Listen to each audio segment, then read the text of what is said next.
মনে করা হয় মহিষ্য শব্দ থেকে মহিষাদল নামের উৎপত্তি হয়েছে, কারণ এই অঞ্চলটি মূলত মহিষ্য সম্প্রদায়ের অধ্যুষিত এলাকা। অন্য একটি মত অনুযায়ী এখানকার প্রাচীন ভূপ্রকৃতি, নদীমাতৃক এলাকা এবং মহিষের চারণভূমি থেকে মহিষাদল নামের উদ্ভব হতে পারে। পূর্ব মেদিনীপুর জেলার মহিষাদল একটি ঐতিহাসিক ও সাংস্কৃতিক কেন্দ্র, যা ষোড়শ শতাব্দীতে জনার্দন উপাধ্যায় কর্তৃক প্রতিষ্ঠিত রাজবাড়ি। রানী জানকী দেবীর প্রবর্তিত 1776 সালের ঐতিহ্যবাহী রথযাত্রা এবং প্রাচীন রাজপ্রাসাদের জন্য বিখ্যাত। কলকাতা থেকে কাছে হওয়ায় এটি একটি জনপ্রিয় পর্যটন কেন্দ্র বটেও। মহিষাদল লাইভ নিউজে আপনাদের স্বাগতম জানাই।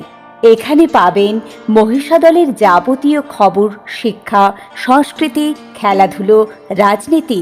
আপনিও পাঠাতে পারেন মহিষাদলের যে কোনো খবর, তাই ফলো করে সঙ্গে থাকুন।